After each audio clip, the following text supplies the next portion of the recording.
नमस्कार मित्रहरू सबैजनालाई। जेनजी पुस्तालाई सलाम छ। जेनजी शहीदहरूप्रति हार्दिक श्रद्धाञ्जली। यो बालेन्द्र शाह जो जेनजी आङ मुभमेन्टमा अदृश्य पात्र रूपमा रहनुहुने बालेन्द्र शाह, खालि उहाँको स्टाटस मात्रै आउँछ कि उहाँ अब त बाहिर फिल्डमा निक्लेर व्यवहारिक हुनु पर्यो। त्यो स्टाटसले मात्रै देश बन्दैन। काठमाडौँ महानगरपालिका उहाँले बनाउनु भएको छ। काठमाडौँ नगरपालिका बनाउनु कुरा अलग हो। स्वतन्त्र मान्छे महानगरमा हुनु राम्रो कुरा हो, तर त्यो नगरपालिका जस्तै देश बनाउनु अलिक गाह्रो हो। तपाईँ सोसल इन्जिनियरिङ, तपाईँ के अरे स्ट्रक्चरल इन्जिनियरिङ हो, देश बनाउनु तपाईँको नि आवश्यक छ। तर तपाईँले तपाईँ चुक्नु भयो क्या ठाउँ ठाउँमा। त्यो घाइतेहरूलाई भेट्नु पर्दैन जेनजीको गएर, दुनियाँले भेटिराख्नु तपाईँलाई के को डर? शहीदहरूप्रति श्रद्धाञ्जली दिन जानु पर्दैन आर्यघाटमा? धेरै कुराहरू छन्। त्यो आशिका तामाङले मात्रै मलमपट्टि गर्ने, फाइदा तपाईँहरू लिने। जेनजीहरू शहीद भए, त्यो शहीदको सपना, त्यो शहीदको रगत हेर्नु त बिचरा। पछाडि पछि स्टाटसले मात्रै देश बन्दैन कि। तपाईँ अब बाहिर आउनुहोस्, त्यो जेनजीहरूसँग वार्ता गर्नुहोस्। खै चुक्नु भयो तपाईँ? जेनजीहरूलाई को मेन कुरा के हो त, के गर्नुपर्छ त भनेर उनीहरूसँग बसेर मैले देख्दिनँ कहिले पनि वार्ता गरेर। तपाईँले अब तपाईँ त्यो नगरपालिकाको मात्रै होइन कि, नगरपालिका आफ्नो ठाउँमा छ, गरिरहनु भएको छ। देश बनाउनलाई हरेक ठाउँमा घुम्नु पर्यो, देख्नु पर्यो, व्यवहारिक रूपमा उत्रिनु पर्यो कि, व्यवहारिक रूपमा उत्रिनु पर्यो।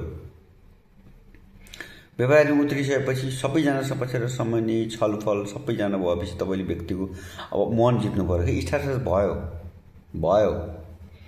स्टाटस चाहिन्छ। त्यो आफ्नो ठाउँमा छ, आउँछ दिनमा एकचोटि, ठिक छ। राति 12 बजी आउँछ होला, के आउँछ होला। त्यो दुनियाँको गोटी बन्ने होइन कि तपाईँ अमेरिका भारतको गोटी बन्ने होइन। मैले सुन्दैछु न्युजमा। तपाईँ नेपाली जनता गोटी, देशको गोटी बन्नुहोस् न। देशको लागि पऱ्यो भने मर्न तयार हुनुहोस् कि। अनि तपाईँले नेता बान्छन्। होइन भने पहिला जस्तै हो भने तपाईँ अब माओवादी काङ्ग्रेस मान्यतालाई पिटे लहाटे नि, यस्तै लहाट्छन् फेरि। त्यो विचार गर्नु नि। तिनलाई लहाटे भने तिनले तपाईँलाई लहाट्न पनि बेर छैन है। होसियार कृपया। त्यो जेनजीको एजेन्डा तपाईँको एजेन्डा लिएर अब अगाडि आउनुहोस्।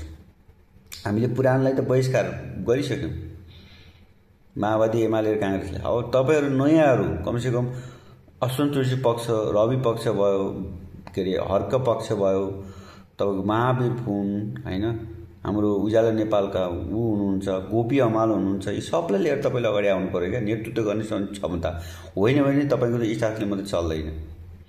आउनुहोस् अगाडि, देश बनाउनु छ, शहीदका सपनाहरू पुरा गर्नुपर्छ। शहीदले पनि नधिकारोस् तपाईँहरूलाई।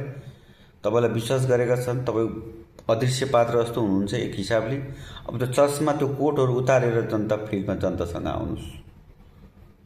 जेनजीको मुद्दालाई अगाडि लिएर जानुहोस्। जनता तपाईँको साथमा छन् सधैँभरि। ख्याल गर्नु होला, विचार गर्नु होला, बुझ्नु होला है। र असन्तोषित पक्षलाई सँगै लिएर जान सक्ने नेतृत्व भयो भने तपाईँले नेपाल बनाउनुहुन्छ। तपाईँ सुरक्षित रूपमा नेपालमा रहन सक्नुहुन्छ, सबै कुरो हुन्छ। त्यो बनाउन सक्नु भएन भने फेरि अर्कोचोटि तपाईँको विकल्प खोज्छन् मान्छेले। राजा खोज्छन् या के खोज्छन् थाहा छैन। यो चोटि तपाईँलाई ठुलो सम्भावना, चुनौती र अवसरहरू छन् होइन। तपाईँको प्रवरको मान्छे गृहमन्त्री भइसकेका छन्। खोइ त मान्छे पक्रेर हालेको खोइ होइन। त्यो पक्रेर मान्छेलाई हाल्नु पर्यो। त्यो खोइ त त्यो के अरे प्रधानमन्त्रीको चुनाव गराउने त्यो प्रत्यक्ष भनेको खोइ त त्यो भएन त अनि। यो दुईवटा कुरो तत्काल गर्नु पर्यो कि तपाईँले भनेर। जेनजीको प्रतिनिधि मन्त्रीमा खोइ। त्यसकारण बुझ्नु होला, सम्झिनु होला। जेनजीलाई साथमा लिएर र अरू शक्तिहरूलाई पनि वार्ता गरेर तुरुन्त पार्टी नै गठन गर्नु भएको छैन अहिलेसम्म। अनि कसरी जाने अगाडि भन्न सजिलो छ, काम गर्न गाह्रो। स्टाटस लेख्न धेरै सजिलो छ, फेसबुक लेख्ने हो, कसैले पनि विरोध गरेन। तर त्यसलाई व्यवहारमा ल्याउन अति गाह्रो छ देश बनाउनलाई। त्यसकारणले तपाईँ जस्तो मान्छेले चाहिँ विचार गरेर अगाडि बढ्नुभयो भने नेपालले निकास पाउँछ होइन। र नेपाल समृद्धिमा जाला। होइन भने नेपाल गृहयुद्धमा जान सक्छ। मान्छेले विकल्प खोज्छन्, विकल्प रोज्छन्। त्यो झोले झाम्टाहरूको दिन आउँछ फेरि है।